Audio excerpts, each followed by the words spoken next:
Bene, iniziamo ad affrontare, andiamo un po' più nello specifico della nostra materia, la colorimetria. In natura noi riusciamo ad individuare tre colori fondamentali. Sono stati stabiliti in questo modo, vengono definiti colori primari, che sono quei colori che possiamo trovare puri in natura. In natura noi possiamo definire quelli che sono i colori primari, cioè sono quei colori che sono puri, cioè attraverso i quali si possono andare a comporre tutti gli altri colori, non dimenticando che abbiamo detto che la colorazione, il colore della luce è bianca e la luce bianca poi crea tutti i colori che a noi ci potranno servire.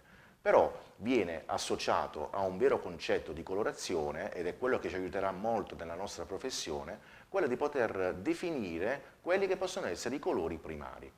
Quindi, come dicevo, i colori primari sono il giallo, il blu e il rosso.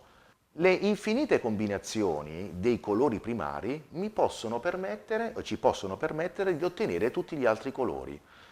Cosa vuol dire questo? Se io associo i colori primari fra loro, otterrò altri tre colori, che sono i colori secondari. Andiamo nello specifico. Giallo e blu in parti uguali mi daranno il verde, rosso e blu in parti uguali mi daranno il viola, giallo e rosso in parti uguali mi daranno l'arancio. Questi colori uniti insieme sono già i colori primari e i secondari. Questa classificazione ci servirà tantissimo quando coloreremo i capelli, quindi è teoria sì, ma è già teoria che ci servirà da applicare per la pratica. Unendo un colore primario con un colore secondario ottengo anche i colori terziari. Andiamo a classificarli tutti uno per uno. Se io unisco il giallo con il verde, quindi un colore primario giallo con un colore secondario verde, avrò un colore terziario che sarà definito giallo-verde. Un colore verde con il blu mi darà il blu-verde, un blu con il viola mi darà il blu-viola, un rosso con il viola mi darà il rosso-viola, un arancio con il rosso mi darà un arancio-rosso e un giallo con arancio mi darà il giallo-arancio. Hai mai giocato a scuola con gli acquerelli? Diciamo che il gioco del colore è la stessa cosa per noi, perché la combinazione di questi colori primari ci permette di poter ottenere tutti i colori che noi vogliamo. Così come avviene in natura, la stessa cosa avverrà con i capelli, quando noi dovremo andare ad associare dei colori che ci permetteranno di poter comporre tutte le sfumature di colore che ne potremo desiderare. Lavoriamo adesso sull'associazione dei nostri colori. Se noi misceliamo in parti uguali il giallo, il rosso e il blu, otterremo un fondo grigio, che noi definiremo nel nostro campo della colorazione il colore neutro. Quando noi questi colori ne aggiungeremo sempre di più, cioè quindi quando uniremo in maniera sempre maggiore questi colori, alla fine otteniamo il nero. Quindi la scala dei grigi per ottenere il nero la otteniamo attraverso la combinazione in parti uguali del giallo, del rosso e del blu.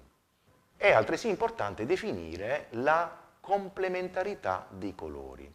Che cosa vuol dire questo? Quando io voglio neutralizzare un colore, e questo ce lo ritroveremo spesso nella colorazione, e quindi voglio eliminare, per dire, l'eccesso di un colore, dovrò utilizzare il suo opposto. Come avviene questo? Se noi osserviamo la slide, nella slide stessa noi ritroveremo quelli che possono essere i concetti legati ai colori opposti.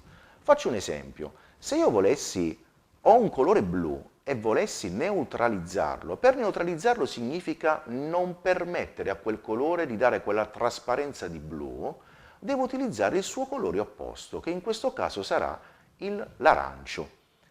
Perché l'arancio è composto dal giallo e dal rosso in parti uguali, quindi giallo, una parte di giallo, una parte di rosso e una parte di blu uniti insieme, alla fine si neutralizzano e mi stanno dando la scala del grigio. Ma tutto questo lo possiamo ottenere con la stessa regola. Voglio eliminare il giallo.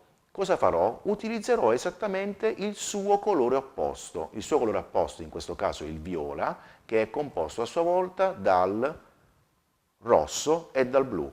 in parti uguali, giallo, rosso e blu in parti uguali, mi daranno sempre la scala di grigio. Quindi avrò un colore indefinito che noi considereremo neutro. Questa è la base fondamentale di partenza nella classificazione dei colori. Questo è già il primo tassello fondamentale attraverso il quale noi possiamo iniziare ad avviare un percorso di colorazione. Inoltre i colori li suddividiamo in due tipologie, colori caldi e colori freddi. Il colore freddo per eccellenza è il blu, cioè tutti quei colori che hanno una prevalenza di blu noi li definiremo colori freddi ed è l'unico colore primario freddo che noi individuiamo nella classificazione dei colori primari. Mescolato con un altro colore, il blu darà un tono freddo al colore ottenuto. Invece il rosso e il giallo sono i due colori primari caldi. Il rosso mescolato con un altro colore darà un tono più caldo al colore ottenuto, mentre il giallo mescolato con un altro colore darà un risultato più leggero e più luminoso. Come vedi, stiamo iniziando a toccare i tasti della percezione del colore, quindi usciamo un po' fuori da quello che è lo schema tecnico di una colorazione, ma cominciamo a lavorare sul concetto di sensazioni. Quindi abbiamo detto il giallo che mi dà luminosità, il rosso che parla di effetti di caldo, il blu che mi parla di effetti di freddo, anche perché questa associazione di colori come percezione è quella che noi dobbiamo andare a diffondere alla nostra cliente quando vogliamo farle percepire quello che può essere un colore.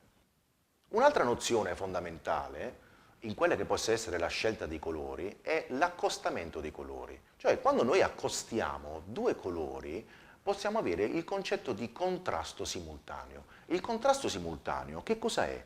È associare insieme due tipi di colori che possono darci degli effetti completamente diversi.